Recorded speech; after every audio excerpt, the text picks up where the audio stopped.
Correct. Okay, so Brenda is recusing, and Chairman Matt Fowler has resigned from the zoning board. So that leaves a board of 3 members, which would be Ted Wilkinson, Justin Miller, and myself. When it is down to 3 people like this, that becomes a vote that would take all 3 of us to be unanimous in the decision. So I have to ask you if you wish to continue at this time with the 3-member board. Yes, I do. Okay, thank you, thank you. Now, I also have to tell you that the planning board is using a protocol whereby the public is allowed to participate in this, meaning abutters and people of interest to the variance. And so what happens is, we know with the technology that sometimes people are unable to access or unable to get into this meeting. And what would happen is tonight we can go through your summary, go through the people that are here with their comments. And then we, the board, could do a public questions to you about the individual variances and our discussion on the variances. And then we are told that we're recommended that we continue this case to the next meeting, which prolongs it, but it allows the public time, if there is an abutter or somebody of interest who has not been able to access tonight due to technical difficulties, it allows that person to either email or mail through the United States Post Office. They have to do it 10 days in advance of the next meeting if they have any public input, so that the board can be apprised of what they have to say. Planning board is doing this because it avoids any problems in the future from somebody who says, that's not fair, I could not get on to the meeting, I had a lot to say. So we're recommending that whatever we get to tonight, before we get to the non-public deliberation of the board, that we do a continuation to next month. So I know it puts it out for you, but it's probably the right thing to do for the public. So I'd like your input. No, I understand under these circumstances, it's a little unusual. So no, I'm willing to hear what everyone has to say, and they have a right to. Sure, absolutely. And again, we may have questions for you that you'll want to come back and answer. So it allows a little bit of leeway there. So to the board, that is pretty much planning board. So Ted, you're familiar with that? With what? With the lot itself, or with the With specific- allowing time for public, for yes, additional yes, comment, continuing the Sure, case. that's fully appropriate. Okay, and Justin, good for you, or Yeah. any input? Yeah, no, I agree. Okay. Okay, and Brenda, you are recused, so while I'd love your opinion, you're out on this point. However, we will need you. We'll Yeah. need you later for the continued meeting. So at this point, Ms. Kolakowski, if you'd like to give us a brief summary.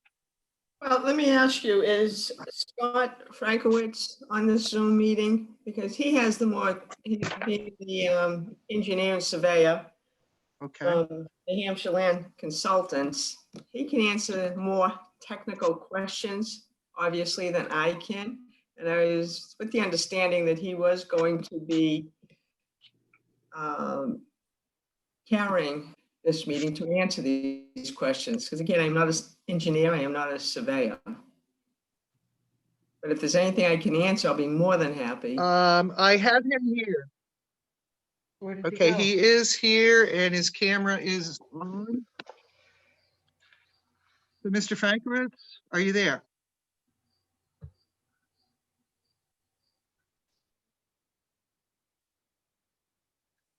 I saw him here as a participant. He might be having a technical. That the man on this, looked like he was talking to us from a mountain? Okay, hi, everyone. I'm I'm- speaking and unmuted. Lots. If I cannot could- hear you. If I could break in for just a minute, please. Thank you, Linda. Thank you, Madam Chair. Two things. I'd like to, Scott may be muted. But Brenda should, because we keep seeing her, she should go to name only at this point where she's Okay. recused. If she Okay. would, please. Sure. Mic off, It'll yeah. take me a minute.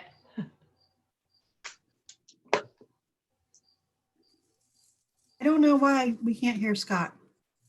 Can you see, can you tell if he's muted, Susan? He's not muted. I don't know what it is. Volume down or mic off, something. His mic's not off. It's not muted, but we're unable to hear Tim, him. come here a minute. So you can turn your mic off, Brenda. That should be down Okay. low. Bottom. Yeah, There you she go. can mute, she can actually mute herself There as she well. goes. I turned her off. Well, I didn't turn her off. I just turned her video off.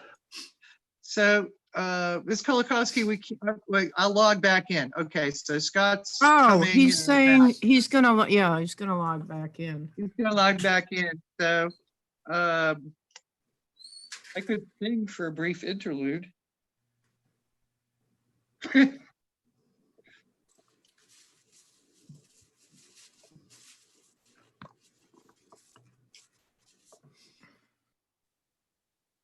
That's okay. We're used to these technical, I think we've all become old hats at Zoom at this point.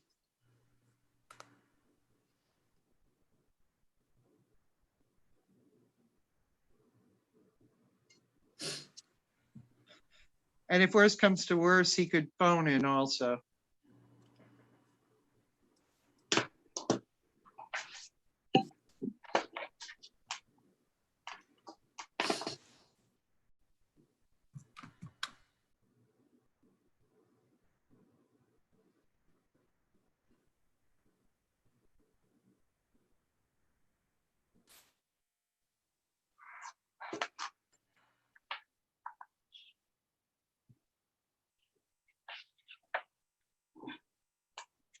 If we cannot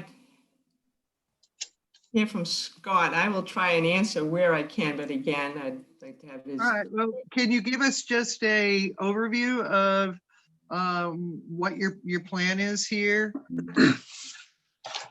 I'm You don't have building- to be too, you don't have to be too technical at this point. Okay, all right. We do have a state-approved septic plan for a 2-bedroom. And the building envelope, which I don't have, I do have the file in front of me, but I don't have the exact square footage. But the building envelope is showing that I can build a 24-foot by 36-foot house, the footprint. I'm building it 24 by 28, so I may add a porch with a roof over it, so I don't go beyond the building envelope. And my thoughts are to come off of Big Buck Road. It'll be the home is going to be a cape with a garage under. Now we have the setbacks. We've met the setbacks from the wetlands. We have the well radius, the 75 feet. And again, that's all been state approved. I had the approval from the state. Can you hear me now? Yes. Okay. Scott, did you want to add, this is just an overview of the project. Did you want to add to June just gave us the basic rundown of the building? Yeah, if you want, if Susan can let share my screen, I can bring up some plans to show you. Yep, give me a second.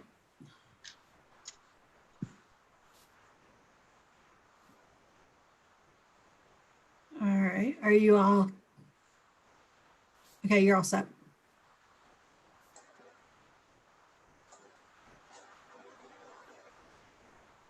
So can you see the tax map? Yes. So the lots are 23 and 24. They're at the end of Bigelow Road, which is a public road down to this point where my hand is.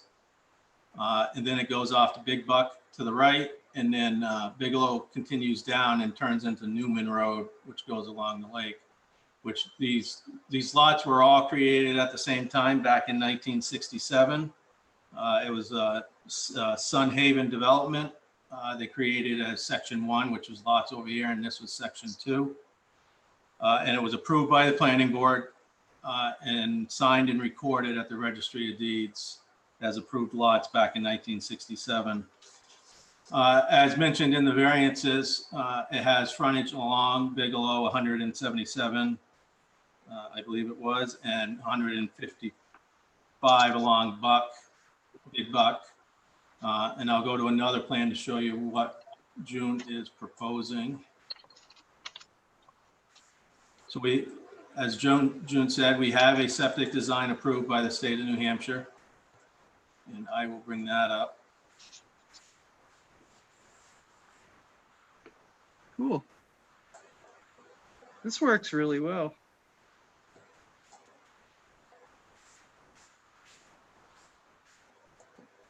So this is a state approved septic design, and as a red mark down the bottom left corner, that's state approved. It's a geomat system. It's a newer system. Obviously, it's a very tight site. So we were able to get a 2-bedroom in there, showing the well here and the septic system, the leach field here, septic tank here, and then the structure here. And then the access would come off of Big Buck, and it's about 90 feet from the end of the paved public area on Bigelow Road, where I think the town stops plowing right in this area. The driveway would be down here, and the gravel between that end of the public road to the location where we're showing the driveway is 20 feet wide gravel. And we have submitted the private road form, although we just submitted the first form as it's a approved subdivision signed and recorded by the planning board of the town of Northwood. The lots are planned to be merged as it was shown on the tax map. There's 2 lots out there. Let me get back to the tax map. And the merger form has been submitted, and just waiting on our first meeting with you guys to have the planning board review that and voluntarily merge them. Because as we spoke, there was 2 lots here that were originally approved back in 1967. So June purchased both of those and is going to merge them into 1 lot. And the variances we're asking for, I don't think I have to repeat them again, but there's 3 variances: lot size, road front, type of road frontage, and then upland soil. And I do have a copy of the house that she plans to place on the lot, and I can bring that up. It's a cape, a walkout to the back with a little porch.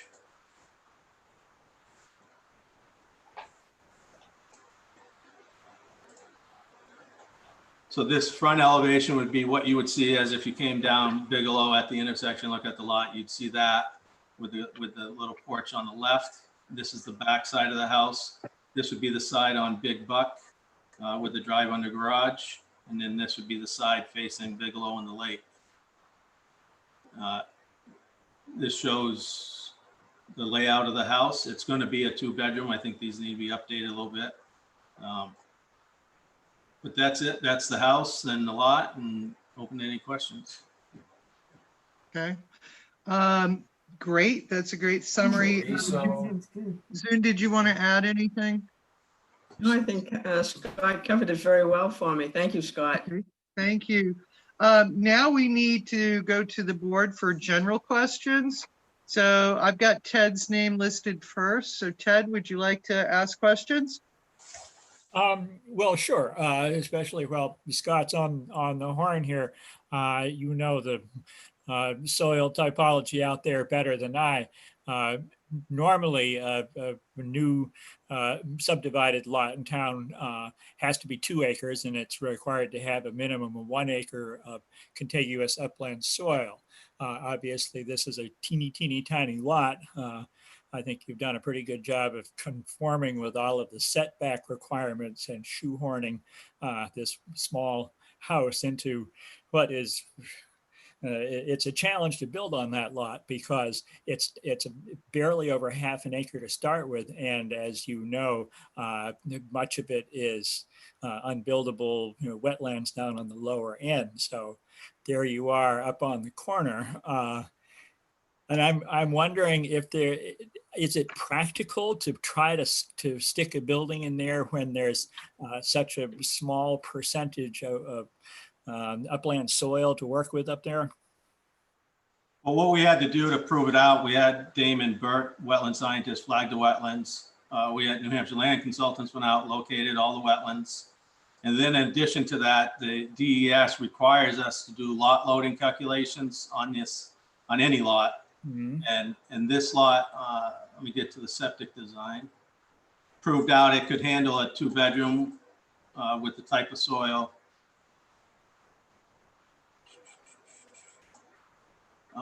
So we meet all the state requirements on lot loading, and we meet the town requirements on setbacks, and that's kind of the best we can do with what we are given for these lots that exist. Right. Um, No, I mean, there is some dirt there for sure. I saw where you had perked it. And anything could be engineered around. I just don't want to go forward with something that proves to be problematic. No, my license stamp for septic designing's on there, and I'm a licensed surveyor as well. And we surveyed this. We spent a lot of time surveying it, figuring out the neighborhood. And septic design, I personally did the test bit and designed the septic system. So if there's any faulty information in there, it would come back on me. Thank you, Scott. Thank you.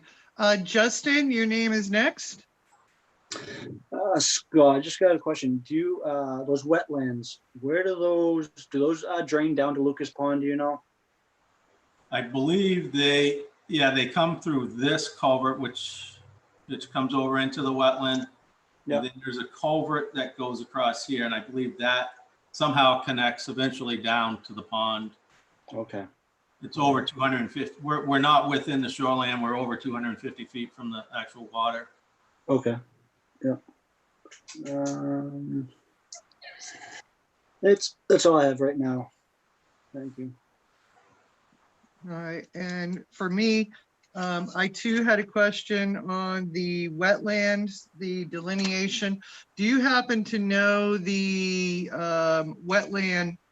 If we know that the upland is a certain percentage, 0.28 is upland soil, what percentage is wetland of the 0.53 acres? I can get that number for you. I don't have it on the plans, but I have the drawing open, so.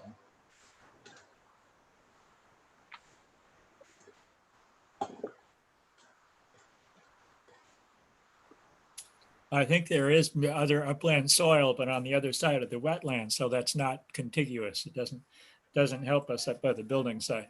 Approximately 25% of the lot is wetland. All right, so that's a 25% is wetland. I looked at the culvert on Big Buck Road.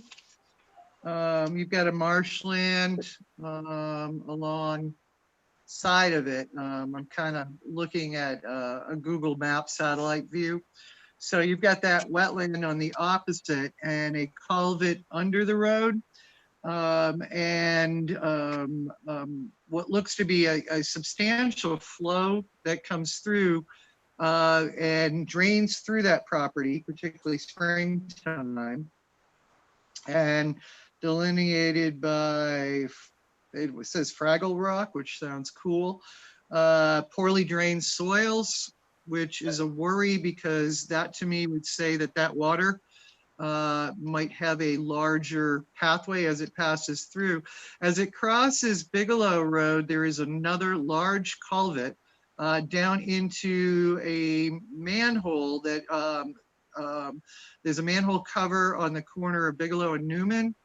And from that manhole, there's again under Newman Drive and a large discharge into Lucas Pond, which is showing an area of, by satellite, substantial erosion on Lucas Pond. So this particular seasonal stream, I guess you'd call it, it's a wetland, but would come out with some force. And so just kind of looking at that and feeling that there's a good flow of water that occurs through there on that particular section. So what's your feeling on that wetland and seasonal flow? I'm not, we're not disturbing the wetland at all. It's going to exist as it is. I didn't go out, Damon Burt went out, wetland flagged it, gave us the soil type, that it's a hydric B, poorly drained. Other than that, we're not going to disturb Right. there. And with what we're proposing, there'll be very little, if any, increase, as the house would probably have gutters on it. June can answer that, and we can direct that into the ground. I guess I'm kind of looking at it with a poorly drained soil, a heavy seasonal flow. You've got a 20-foot setback, whether that would actually put it much closer to the house in springtime. Plus, you've got the upland slope that is coming down off that corner. That is quite a gradation of soil, of topography down to the house line. So I'm just wondering if it's a good idea. I know that you've got the approvals there, and you've, as Ted said, managed to fit it in, keeping those setbacks. But the topography of that upland soil combined with that large amount of wetland takes off a really good percentage of the property. So we're looking at 0.53 with, say, 25% wetland and about half upland. Well, it would be 75% upland. Which leaves you, yeah, well, and your house would be in the upland section. So I'm just looking at that as a concept. So that is the three of us. So I would like to open it up to the public now. Unless Scott, you had anything else to add, or June? No, I just add that it does meet the setbacks to the wetlands and to the property lines and everything other than lot size and type of water, and those three variances we're asking. So we've met the setback that's required by the town, and we've been able to get a state approved septic design on it. Yeah, I'm all about the hydration and the fluvial erosion, that kind of thing. So I'm going to open up to public. So I'm not sure how we do this. Susan, do they chat with you or do they just speak and we will recognize them? They have power over their buttons, so you should probably call them out as you see them. All right. So Get our screen back because I'm still on the on Scott's Yeah. plan. we'd have to, Scott can stop sharing.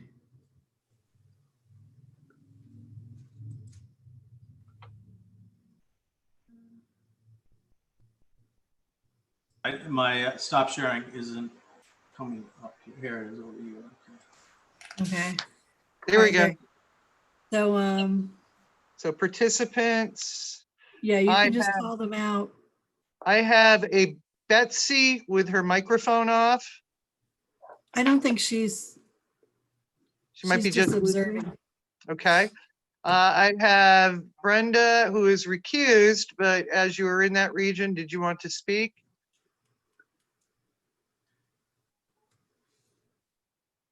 She may be away. Nope. I'm good. All right, thank you. You can mute again. Dakota Newman.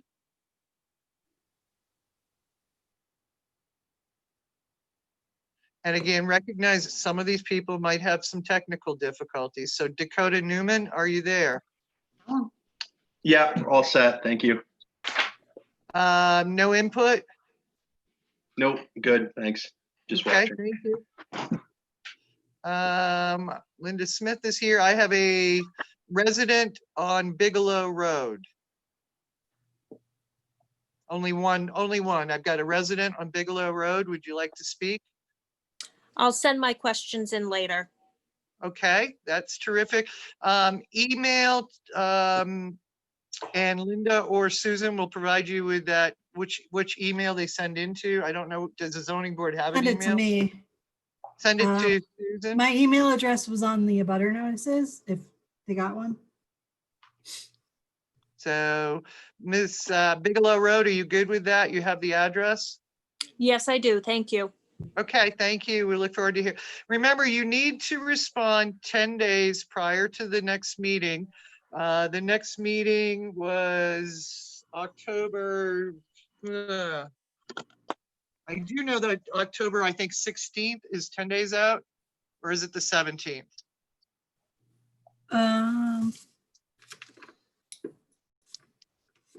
So, oh, Hold on. yeah, by that Friday would be good. Okay, so you must get your email in or by postal mail. It has to be received by October 16th, which is a Friday. Our meeting is the fourth Monday of the month. Thank you. 26. The 26th, thank you. I have next up a resident on Newman Drive, and there's only one of you. So resident on Newman Drive, I don't have anything to add. Thank you. okay, and you do know how to contact us if you need to. Yes, ma'am. All right, so is there anybody else that wishes to speak at this point as an abutter or as a person of interest?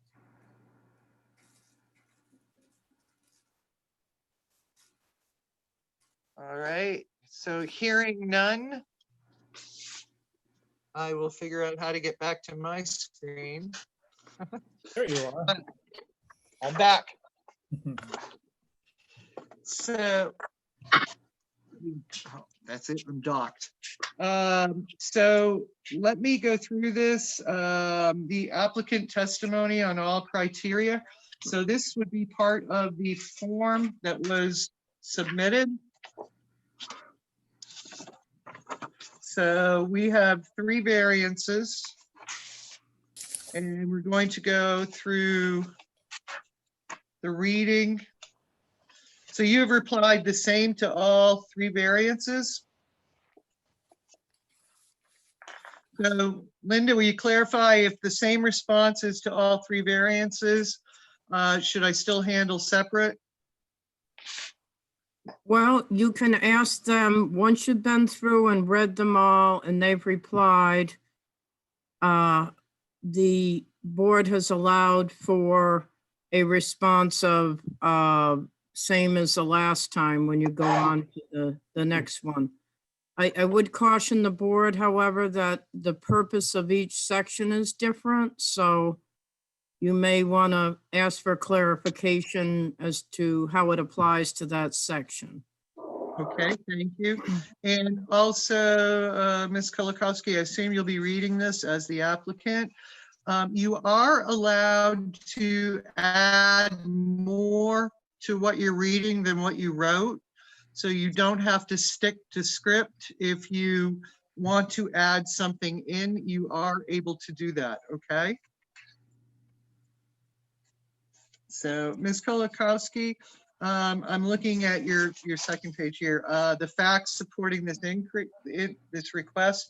Number 1, this is variance 4B2 subscript B. This is for lot size 0.53 acres where 1 acre is needed. So this is the first request. So number 1, granting the variance would not be contrary to the public interest because do I have to read? I don't have that in front of me. I didn't.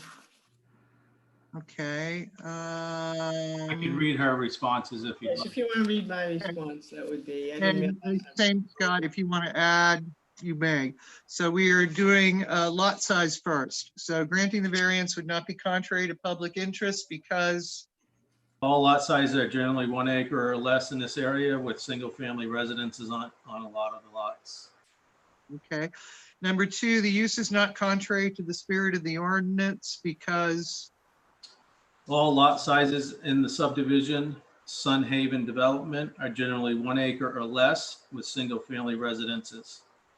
all right. Number 3, granting the variance would do substantial justice because, Real estate taxes are paid annually with no benefit or relief to the current owners. At one time, this was an approved building lot. Over the years, regulations have changed, leaving these lots having no value. okay. Number 4, the proposed use would not diminish surrounding property values because, The home will be on a full concrete basement, stick-built by a quality builder who takes pride in the homes they build. The building envelope will be finished and landscaped, which will tidy up the lot, therefore enhancing other homes on Bigelow and Big Buck Road. and number 5, literal enforcement of the provisions of the ordinance would result in an unnecessary hardship because, and you have the special conditions of this property that distinguish it from other properties in the area are as follows. Frontage is on a private road and lot is under 2 acres minimum to build. Okay, and you have selected under A, owing to the special conditions of the property set forth above, that distinguishes it from other properties in the area. Subscript 2, the proposed use is reasonable one because, At one time, these lots 23 and 24 were approved in an improved subdivision. These lots are adjacent to each other and have been combined and will be combined into one lot. The lot meets all setbacks from property lines, roads, and wetlands. State approval has been granted for a 2-bedroom septic, see attached. okay, and that is it for the reading on the first one. Let me see, we've got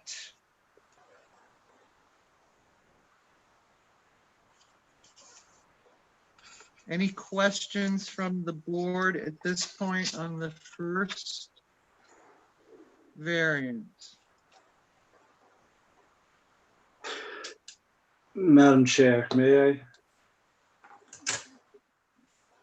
Yes, What's June? Can you just explain what the special condition of this property would be? Can you kind of describe that a little bit more to me? You mean the special conditions? Yeah, what makes this property special compared to any other lot over there in that neighborhood? Well, we're joining 2 lots. And again, this was approved. I know regulations have changed since the 1960s. Again, taxes are being paid on the lot. And it's of no value. And yet we did meet the specifications to get a 2-bedroom septic approval from the state. Mhm. I can add a little bit to that too, the special conditions. It has plenty of frontage. A lot of the lots out there don't have the frontage that's required. So this has more than enough frontage on almost both roads. 155 on one or 177 on one and 115 on the other, 155. So on both Bigelow and on Big Buck, they both have more than 150 feet of frontage. we're only doing lot size right now, so keep that thought for frontage. Yeah. Okay. Justin, satisfied with the answer? Would you like more depth? That's fine, thank you. Okay. Ted, any input at this point? No, I'm good so far. Thank you. I too would ask the question of what makes this special. Currently it's 2 separate lots, so everything we're doing is contingent on Correct. these lots being merged. So they are both 2 very, very tiny lots. I'm just wondering what makes these two tiny lots special. So that would be a question in my mind where my head is going. So far, I'm not seeing special. So we will move on to the reading of the second variance. And I understand that you have the same criteria, but Scott, your thoughts about frontage come into play on this as we read for variance 4B1 subscript B, which is for road frontage. This is a private road, both of them. You have 177 feet on Bigelow and 155 feet on Big Buck Road, but it is a private road. And private road has certain criteria, which we'll ask you in a minute. So I will read the questions, and Scott, I guess you can say same as already read, or you can add or expand upon what you would like to put in that point. So number 1, granting the variance would not be contrary to the public interest because All the lots in the area have less than 150 feet of frontage generally, and this one has in excess of 300 feet of frontage. okay. The use is not contrary to the spirit of the ordinance because, I'll say again that it's the excessive frontage, as we're talking about frontage for the lot, that this lot has more than enough frontage, although it's a different, if it's not public, it is private. number 3, granting the variance would do substantial justice. Same as, Same as read. Number 4, the proposed use would not diminish surrounding property values because, again, it has enough frontage for 2 lots where we're asking for 1 lot. okay. Number 5, literal enforcement of the provisions of the ordinance would result in an unnecessary hardship because, and we'll, again, I'll just stop at the special conditions of this property that distinguish it from other properties in the area are, The excessive the frontage, that over 300 feet of frontage, and size of the lot. okay, and the proposed use is a reasonable one because that's that subscript 2. Right. Reasonable because, again, the lot size of the This is existing road frontage. This is the private road frontage. road frontage. It's a reasonable use, as we've proven out that the lot is buildable and it has more than enough frontage. Okay. So Ted, do you want to ask questions at this point on this input? Well, I'm not certain that I have a specific question. I'll just make the observation that, in my opinion, this lot certainly does have a lot of road frontage, and that's significant, both for the prior question that we looked at. I know that was strictly dimensional, but they still had to answer the same question number 5, what makes that particular parcel unique? And looking around at most of the other odd shaped and teeny tiny parcels in that very old subdivision there, this particular one does have a lot of road frontage, which greatly mitigates for me the concern about not having minimum standard frontage on a town road. Of course, we will deal with the question of 674:41 at some point, making sure that if hypothetically this project goes forward, that they would first fully indemnify the town because they are not on a town road. But there are 2 pretty significant roads right there, and they have plenty of frontage. On the other hand, it's a teeny tiny lot, so I'm still wrestling with some of the other questions in the upland soil. But I am well satisfied with the 5 questions on the first 2 variance requests. Okay, Justin, input on this road frontage, private road? Do we know anything? Who maintains the road? Does anybody know? Is there an agreement, anything like that? The residents of in that area, in particular Big Buck Road, they do it themselves. They do not have a a group, what do we call it, when they are a Association. association? So they do not have an association. It's kind of done on an as-needed basis. So it does not have an association. Okay.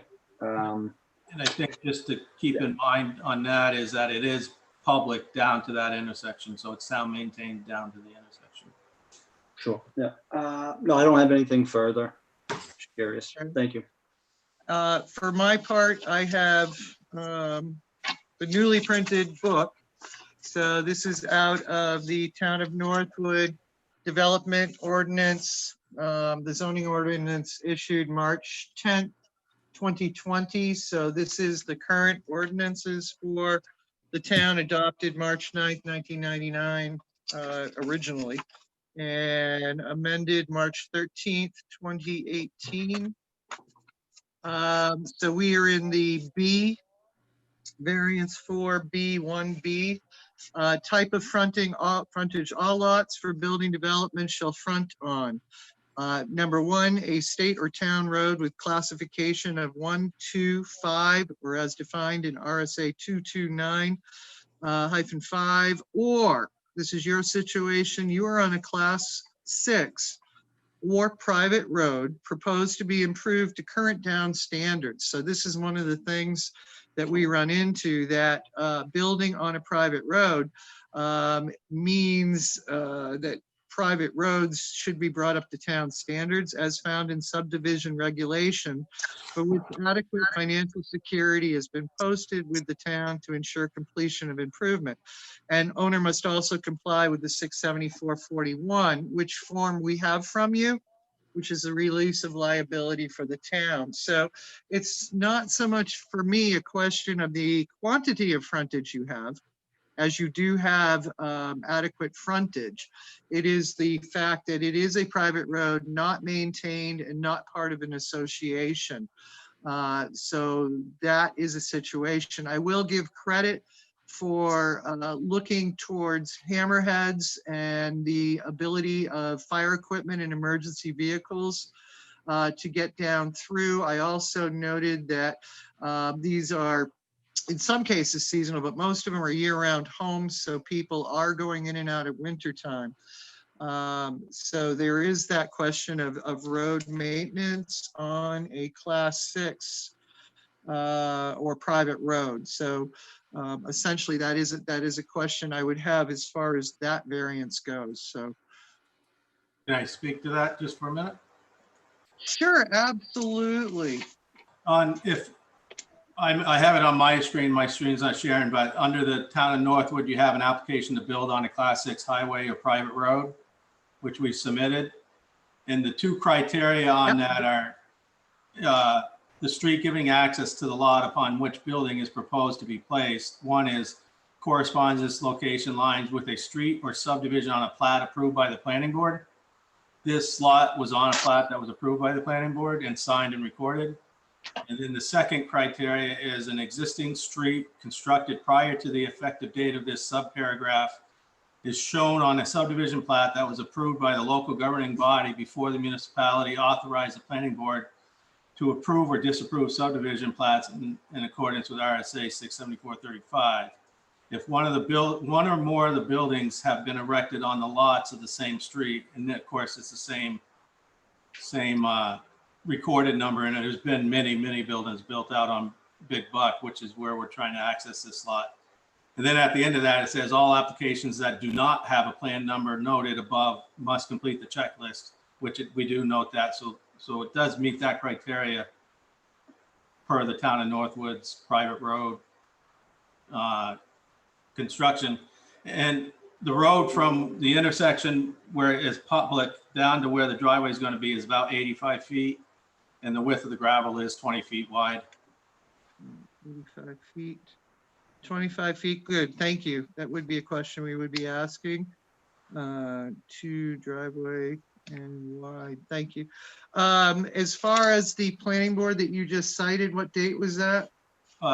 September 13th, 1967, it was signed by the planning board.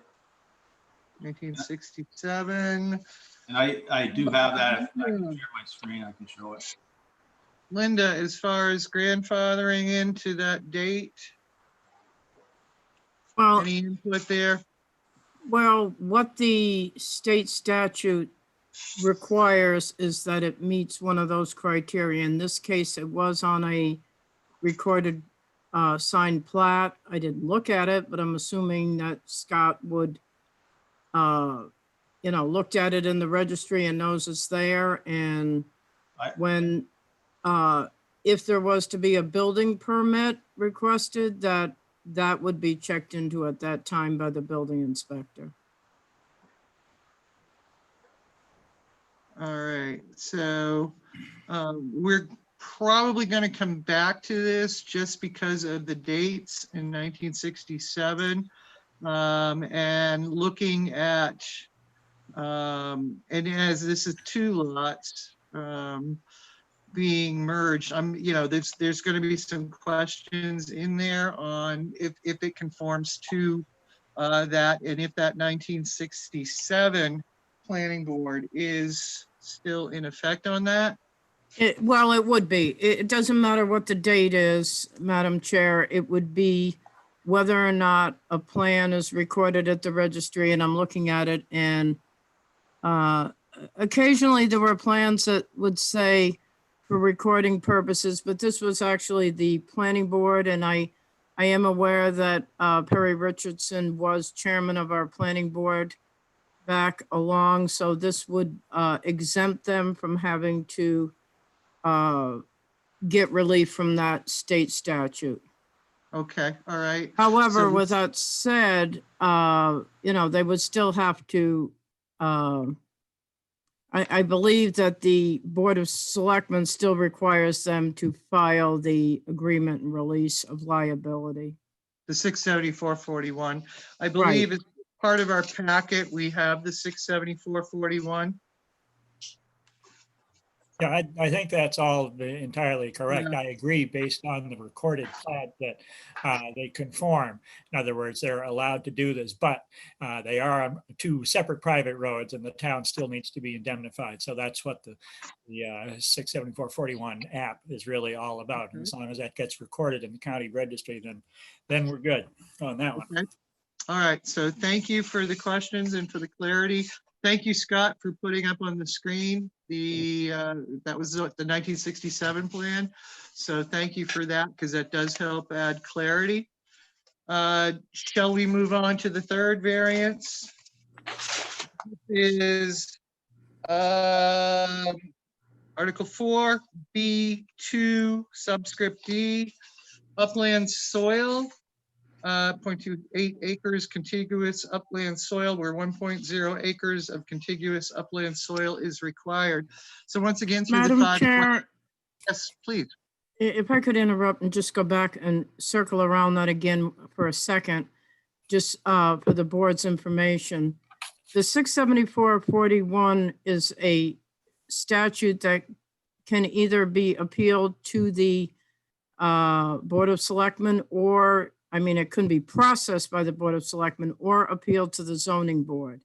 In this case, you did not have that request, but the criteria has been provided to show that they don't need that appeal through the zoning board.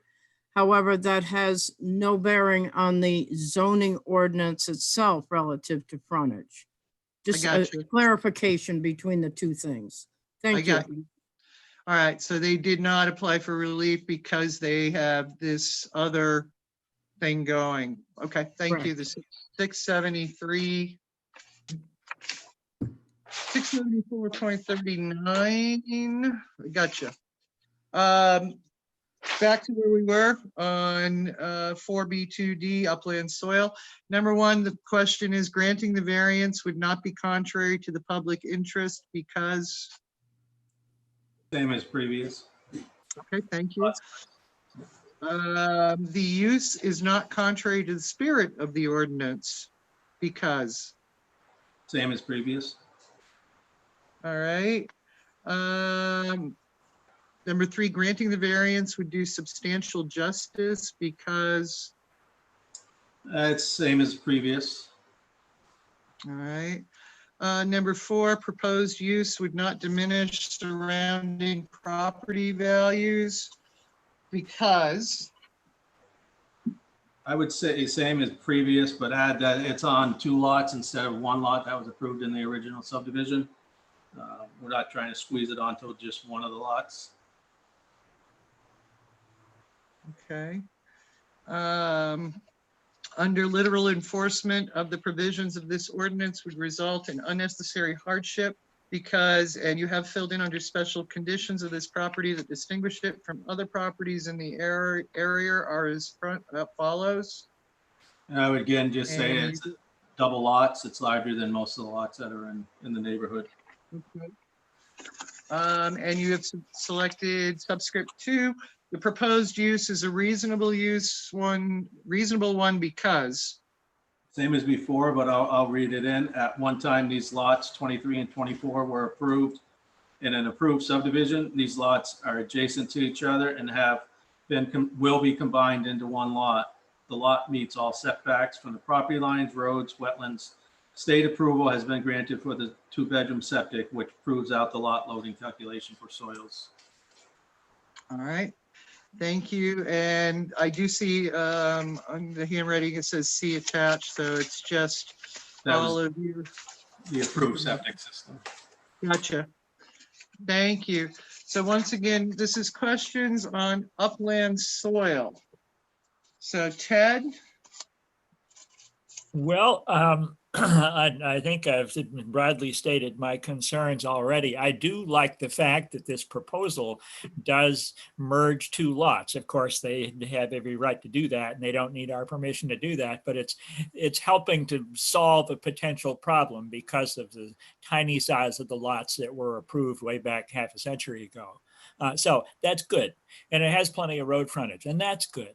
But it also has a lot of unbuildable land on the new merged lot, which is barely over half an acre. What, it's 0.53, I think. And as mentioned before, some small subset or smaller subset of that is the so-called upland soil. And so on the one hand, it looks as though the upland soil on this new little proposed building lot is roughly half that the buildable lot size, which roughly conforms to the otherwise standard requirement of 2 acres for a building lot, 1 acre of which must be contiguous upland soil. So I don't see any unsolvable problems there, but I appreciate having a little bit of time between now and the next meeting to chew on the implications of allowing building on such a small parcel of land. Thank you, Ted. Justin? No, I have no questions. All right, thank you. For my point, I think I kind of springboard off of Ted as far as the upland soil is 0.28 acres of this to be joined merged land with 1 acre required. So again, we're not approaching half of what we need for upland soil. So one acre is required, and this is 0.2 acres. So that would be my issue there, that we're not, in my eyes, in the ballpark of being close to 1 acre for the upland soil requirement. Are there any last questions from the board? All right, any last input from Ms. Kolakowski or from Scott? Sorry, I forgot the last name. I'm all set, thank you. I'm all set. Okay, so at this point, normally what we would do is we would close public and we would go into discussions and motions to action and all of that. So at this point, I'd like to entertain a motion to continue this case to, is it October 26th? Correct. Yes. Is anybody would like to make a motion? Motion to move to continue this meeting to October 26, 2020. All right, second. Sure, I'll second that. Second by Ted. Thank you. So any discussion on continuing this and accepting abutters and public input? And also a little more data on a couple of the little legalities here. So Ted, how do you vote? Yes. Justin? Yes. And I too vote yes. So we will carry this, continue this until 10:26. Can I just have a 6:30. request? I'm sorry, Scott? Can I just request that if anything comes in 10 days prior to the meeting, that we're provided with that information? Yep.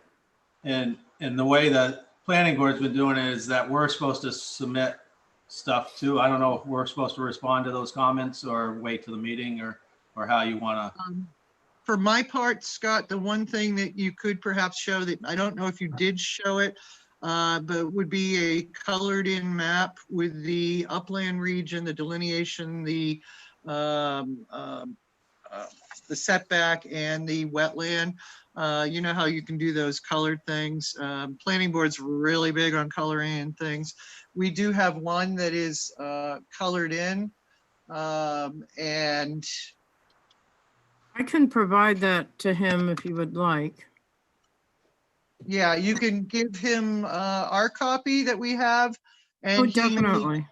And he may with our he may with his CAD provide a real pretty one. You know, this one's nice. This one's nice. By the way, But I- you're very good with your graphics. I really appreciate your skill with I that. would really appreciate the color in.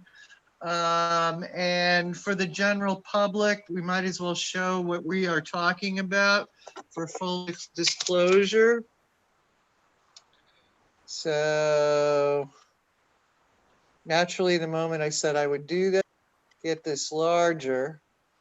So we are looking at, I don't know, is this going to show on your screen? Yeah. Yes, I see that. reference it. Okay, so for abutters or people of interest, this is what we're referring to, is having these colored in regions that would help with the visual of this site and the land use available. So that would be one request. I think that's it for this case. Okay. Any last comments or anything? No, thank you very much for hearing us.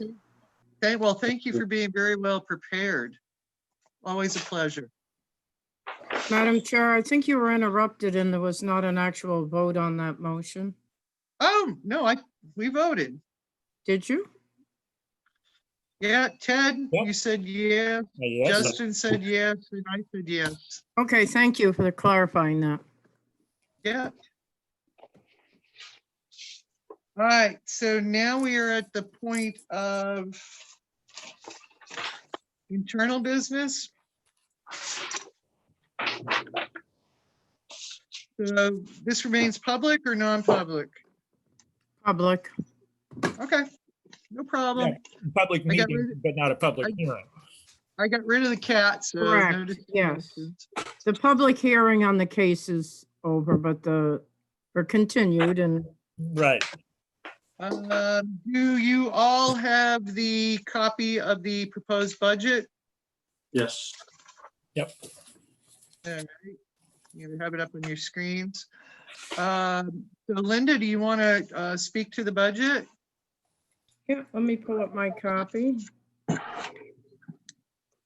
For those that are new, our legal line is there to show when we have expenditures, but the actual amount for legal expenses is under a line under the Board of Selectmen in one pool. It used to be that each department had their own legal line, and then it just became where every single department was maybe over projecting a little to make sure they had enough. So rather than do that a number of years ago, the selectmen decided to have it in one line, but to retain the lines to show where the expenditures are, with the Mhm. understanding that you're not actually over expending your budget if it is for legal. So we keep $1 on that line. Contracted services are for recording of notice of decisions. You know, Linda, we need to bring Brenda back in. So Brenda, Oh, you can, yes. sorry, Brenda. I'm here. Hi, Brenda. Thank you. Hi. Sorry, Brenda. Good call, Pam.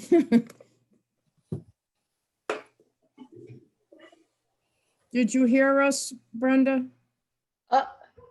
Yep. Okay. I can't make my face pop back up, but oh well. Okay, so contracted services, we estimate 500 for recording of documents at the Registry of Deeds.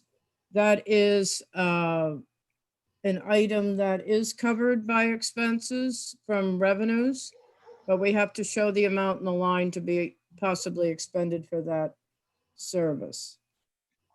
Printing and advertising, you can see that it was at 1,800.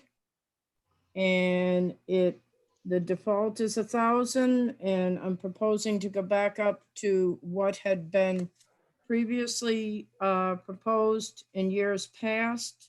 Consistently, it does go up and down. It's gone up with the Suncook Sun no longer an option.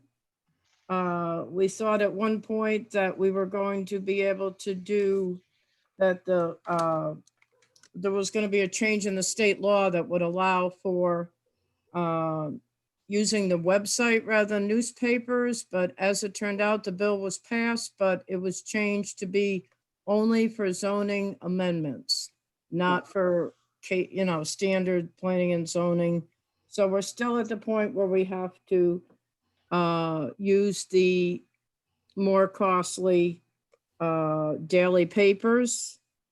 Again, that's covered by revenue, but we have to have enough in there to cover any expenses that might be incurred. Supplies, going back to what was proposed in both 19 and 20, the default is actually what was expended in 2018. So I'm going back to proposing the 300. Postage, there's 750 in the default, but I'm suggesting 0. And the reason for that is that we no longer separate the postage into departments. We have a postage machine. So prior to that, we had to show the amount that the zoning board, for example, used over the course of the year. Now, because of difficulties in trying to separate those departments out, it all comes under one general postage that is in another line. Equipment, 150 covers a possible keyboard or some piece of equipment that staff might need. Training is for zoning board members to sign up for classes. That is at 200. That, that's about the only line that I could see that you may want to consider going up on. If there's an interest in people attending, I know the NHMA, we had a virtual budget workshop that was $65 per person for an all-day online workshop. Classes generally run in that range. So if we had 3 people attending, it would take the $200 up, but just depends on interest level of the members. There's a lot of information online. We can get the annual books electronically that are put out by NHMA when they come out, and send those out if folks would prefer to read that rather than take a day and listen to a workshop. So what you're doing, I think $200 is reasonable for several or possibly 3 members to attend some form of training. Okay. All right, let me see, 2019 was 2003. That's probably the postage, That was the difference expenditures. that year. Uh, Yeah, so No, that was it the was total down. expenditures. However, not knowing how many cases you may get in the course of a year, and the increase in the cost of the advertising, and I don't see any relief from that. I don't think you want to cut too many corners. This has been it's been around $3,000 for many years. Many years. This has been pretty much a level funded budget. Yeah, are we, it's probably a silly question because I know it's a Mhm. spreadsheet. Looking at default of 2750 and just Mhm. shifting the 750 upwards to print and advertising, the postage number. I would think that we would be in the vicinity of 2,800, not 2,951. So is it it's the $150 extra on supplies? That's it. It's 150 on supplies. So what is it on supplies that we need? Well, the I know we've supplies only had are a cost 150. share typically with planning board. Excuse me, I gotta get a drink here. It would typically be any supplies, whether it's the file folders, whether it's the ink for the printer, whether Right. it's for the department, and we try to spread that over several departments, Okay. planning and zoning. All right. So I guess it's just me being budgetary and going, oh, I hate increases. But we have not spent any this year, with the exception of, Well, this is our first case. yeah, so just now is the first that we've spent some funds. Right. Unfortunately, you don't get to keep what you don't use. So, That's correct. all right, so But what are you it- asking for us to approve the budget request? Well, I'm putting this out there. I'm feeling comfortable with the 2950. I don't really have a big concern if you wanna, but if you add the 150 to the default budget, you're at 2,900. Yeah, So Yeah, I don't know. yeah. I mean, I think we need to budget for what, rather than looking at the default, because that is only a picture of what happened in 2018. Correct. I think we need to budget for what we need or don't need, and obviously we don't need the postage. So then we'd have to look at what other items we may not need. But that advertising, and that's the law, so there's not a lot we can do about that.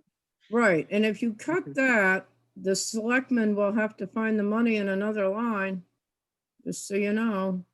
Yeah, I must you. say, I'm happy with the budget as proposed. I really appreciate your input, Linda. It is so valuable to have somebody who understands the ins and outs of budgeting to be able to look through a preliminary budget like this. And so, Madam Acting Chair, I'm prepared to make a motion if you oh, like. please do. That's a yes? Yeah, good. So you've made a motion to I accept. move that we, zoning board, approve the budget as proposed at 2950. 2951. Okay. And Brenda seconded. So Ted, how do you vote? Aye, which is to say I'm yes. sorry. I should have asked for any other discussion. That's okay. I'll withdraw my vote. So any other discussion, Justin or Brenda? Nope. Crickets, crickets. So Justin, how do you vote? In favor. Brenda, how do you vote? Yes, pass it. Okay. I vote yes, and Ted, you can unrescind your vote. I vote yes too in that case.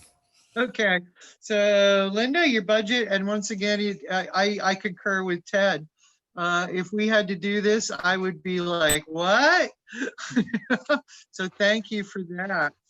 So Yes, thank next on our agenda is election of officers. And we have several routes on this. And once again, thank you to Linda for input. I do appreciate it. So we have a situation where Matt has resigned, leaving us without a chairman and without a board member. So we sorely need a board member. And there's a couple ways of doing this. We could have a chair pro tem for this meeting, which is kind of what we did. But we can go ahead and call for a new election. And we would have to be the four of us because that's all we are. I will say that I do not want to serve as chairman on the basis of my involvement with the BOS and potential of conflict could arise. But I also really believe in that there should not be too much of a consolidation of these positions in the town within one person. So I would rather not do the chairmanship. Oh, that's a shame. You're so good at it. what I was thinking. Vice chairman jumping in is fine, but I really do feel that for the town of Northwood, that it's just, you know, if one person's pulling all the strings, it's just not the way we want things run. I guess you're right. Madam Um, Chair, may I suggest that where this case is in the middle, Sure. that however we decide tonight, that you consider staying on as chair pro tem for that case? I think that's a good idea, Linda. I agree. Okay. So what we could do is discuss positions and do the nomination and election next meeting, or we can do a nomination and election tonight. Again, if Ted, if you're thinking what I'm thinking, no. So you've got to rethink. But we do need a chairman, and we have 3 members that are all experienced. It's not a terrible position. What does the chairman do exactly? I know they run the meetings. You know, I obviously see the day-to-day operations during a meeting, but what's behind these meetings? Well, the chairman doesn't do a lot more than we do. He, you know, does the same walks and all of that. I would say that what I did for tonight was I just had my head around what my lineup was going to be and who my voters would be and who to call on to vote.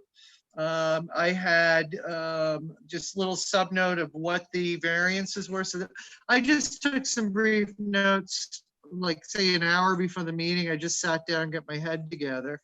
I have in the master book, when we are in the hall, there is a book that has your protocol, your procedure, and you just follow that. So it's not that you have to memorize everything. It says do this, and then you do this, and then you do this. At the end of the meeting, you may be called upon as chairman to sign off on, is it the plan that we sign off on? Yes. Yeah, so that is something the chairman does. And is there sometimes that the chairman might have to go in and sign that at once the plan comes through? Well, typically with the zoning board, the plans are signed at the meeting when they're approved, because you would have them. But in this case, now that we're operating on Zoom, it may have to be sent via mail, and then the chairman would sign the plan and it would come back to us, but Or stop at the hall. So that's about the only outside of meeting commitment, really. Okay, thank you. Yes, And if it's more- Susan and I are here yeah. to assist anyone who wants to, is willing to step up to that position. Typically, I keep in contact with the chair initially if I have questions, or the other thing that the chairman does is call meetings. If we needed to have a meeting that was not on the regular night, the chairman has the authority to call the meeting at any point, and I would check to be sure that we would have a quorum. We're certainly here to provide any help that anyone's stepping up into that position would ask for. All right, thank you. Absolutely. Absolutely. Let me just say that I'm not lusting after a position of power. I'd be happy to serve as vice chair, but I would much rather a younger person step up as chairperson. Could be you, Brenda. I'm looking at him. Yeah,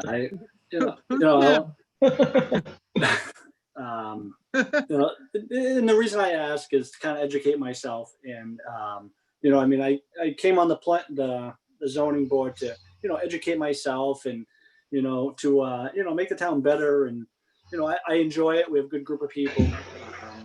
I have no problem if you guys would like, that's fine. Just kind of bear with me if it were to happen. Just got to get comfortable into a groove, and kind of understand running the meetings, and I watch the other board meetings in town, so I have an idea of how it goes, and that's kind of why I asked what goes behind the chairman's position, but yeah, I have no problem if nobody else would like to do it, that's fine.